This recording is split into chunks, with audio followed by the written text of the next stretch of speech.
Cryptocurrency terminologies and their meaning, part 1.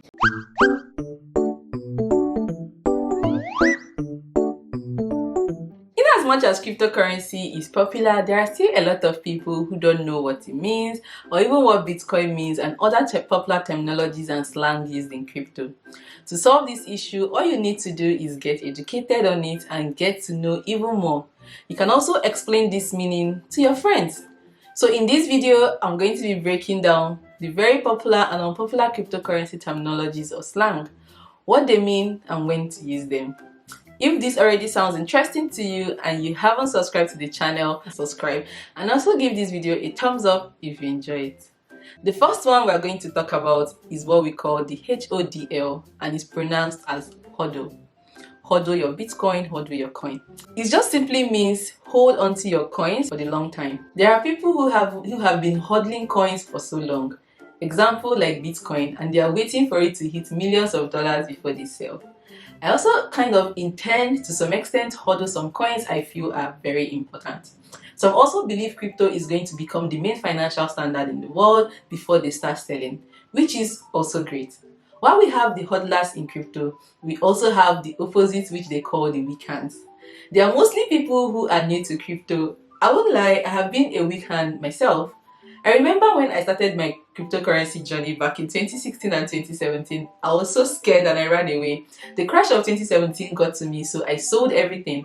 I think mostly people who come new to crypto don't escape being weak hands, unless you have someone who has already coached you properly. But then there's a little backstory on how the name was formed in 2013. Someone posted on Reddit, I think, about missing the first Bitcoin bull run. Then he wrote he was hodling. You know how you spell holding, but instead of spelling holding, he spelled hodling, and that's how it became a meme. People then started saying that they will be hodling instead of actively trading. People mostly use this term when the price of a coin suddenly drops or spikes. So to use it in a sentence, let's say I ask you if you sold when Bitcoin dropped from 58k to 29k. If you didn't sell, you just respond with, no, I'm hodling. The second one, which I'll be talking about, is what we call the FOMO, and it's pronounced as FOMO, which means fear of missing out.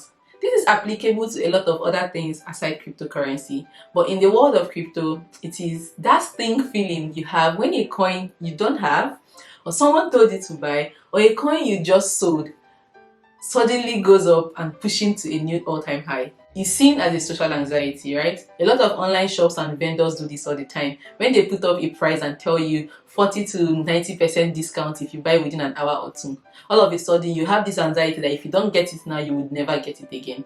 That's from what you're experiencing. This brings us to the third one, which we call the FUD, and it's pronounced as food. Quick correction, guys, it's pronounced as FOD, but for some reason I kept calling it food. Maybe I was probably hungry, but I'm sorry about that. But then let's continue with the video. Thank you. It simply means fear, uncertainty, and doubt. This one is self-explanatory, I think. It's what you feel when you see the crypto markets crashing, or you see a bad news or viral article or tweet about how cryptocurrency or a coin you like is dead or unsafe. This one isn't a social anxiety.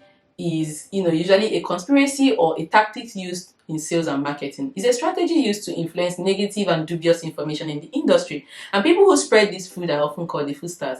Try not to let food get to you most of the time. Also, people believe that some of these crypto fields you see are mostly sponsored by big banks and large tech firms to their own advantage. Now, the fourth one I bring to you is what we call pump and dump. As cryptocurrency has risen over the years, so has the number of scam schemes taking place in the crypto space. Pump and dump is a scheme in crypto when a group of coordinated cryptocurrency traders target a specific coin aimed at artificially driving the demand of that coin. The pump and the dumpsters not only choose a coin, but they also target a specific exchange. Say maybe, for example, maybe Binance.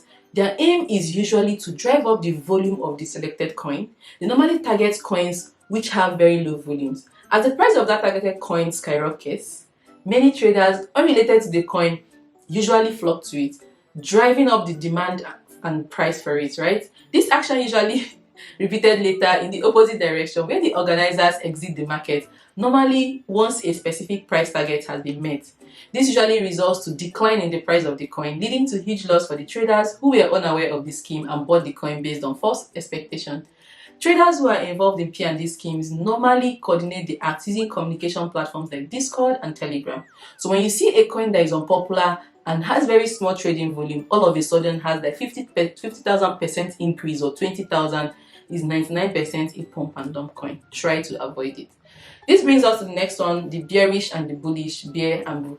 It's also very popular slang used in the cryptocurrency, and I know some of you would have heard a lot of people use it and you're wondering what it means. I'll start with bearish. In crypto, it simply means the market is going in the downward direction. In a bear market, traders are most likely to sell than to buy. Many coins have endured high-profile bear markets. The most famous one may be 410-day Bitcoin decline that some people saw between 2013 and 2015, particularly among dedicated crypto traders. A bearish outlook might accompany specific events. For example, in Bitcoin, bear markets tend to precede halving events, which in turn tend to trigger bull markets. Bull markets means a period of sustained upswing. You know, you will hear stuff like, oh, it's looking bullish when the market is going up. So whenever the market is going up, people mostly use the term bullish. Now this brings me to the sixth one, which we call shitcoin. A coin that can be predicted to go to zero because of its flawed fundamentals. Its creators and early adapters deny all criticism and focus heavily on misleading marketing in order to extract maximum value from new investors, saddling them with inevitable losses. Two things can happen to a shitcoin, right? It can either end up being a dead coin or a zombie coin. Dead coin is simply one that is abandoned by the owners, or one which its trading volume is less than 100 USD a day. While a zombie coin are dead coins, but with high trading volume. Another thing you should bear in mind is that these zombie coins that have high trading volume mostly happen in lesser known exchanges, and they are most likely to be fake just to lure you in. But you just don't call any coin shitcoin without having to done your reasonable research on the coin. And then you can also make money using shitcoin as long as you know the risk involved and all that it entails. Well, this brings us to the seventh one, which we call facts and hopium. Sometimes we hold on to false hopes. One good thing you need to know how to do when it comes to cryptocurrency is making proper research and having your facts. If not, you will end up with what we call hopium, which means going against the hope of what you feel. Some call it unwarranted optimism. Some people are still holding on to coins we know will never make a comeback.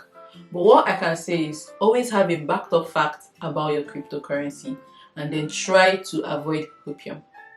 Well, this brings us to the eighth one, which we call wrecked. It's usually spelled R-E-K-T, but then it's an internet slang for wrecked, meaning severely damaged or utterly destroyed and ruined. However, depending on the context, it may mean something else. But in the crypto community, wrecked often refers to someone who has experienced a heavy financial loss due to wrong trade or investment. It needs to be noted that being wrecked and truly losing your money are two different things. Since wrecked assets can also bounce back. Like back in early 2018, Bitcoin was wrecked. I think it moved from 20k to 3k or 2k, I can't even remember. Yet, near the end of 2020, even in this our 2021, we saw a huge bounce back. I think Bitcoin hitting around $59,000, but it also, and that was it, reaching a new all-time high. It was wrecked, but it bounced back, so it's different from losing your money. Well, this brings us to the ninth one, which is BTD, or buy the dip. Buy the dip is the modus operandi for cryptocurrency bulls. It implies that any dip in the price of your favorite coin should mean only one thing: you should buy that cryptocurrency. Hardcore cryptocurrency bulls come in all shapes and sizes, but they all have at least one thing in common. All of them believe that the only destination for their coin of choice is to the moon. That's why you hear Muslims, to the moon. When people are buying dips, some people are selling. When you start panicking about wanting to sell, you can hear people calling you weak hands, like I explained, and it just simply means as an investor, you're prone to panic selling at the first sign of price decline. Well, this brings us to the last one, which I call the DYOR. Some people call it DIO. It's also very popular and very important at that. It simply means do your own research. It's regarded as one of the most important aspects of being a cryptocurrency investor. The term first became very popular during a wave of ICO projects that flooded into the crypto space between 2016 and 2018.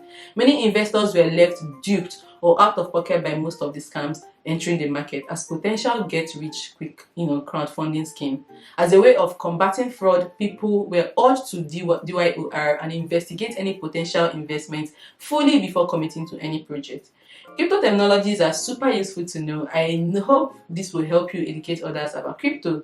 Well, this brings me to the end of the session. I didn't want to make the video very long. I'll create a part 2 of this, which will consist of DeFi, NFT, yield farming, POS, POW, and so much more. If you guys found this very useful, please click on that subscribe button. Thank you so much for watching, guys. I'll see you in my next one. Thank you so much, guys. Bye.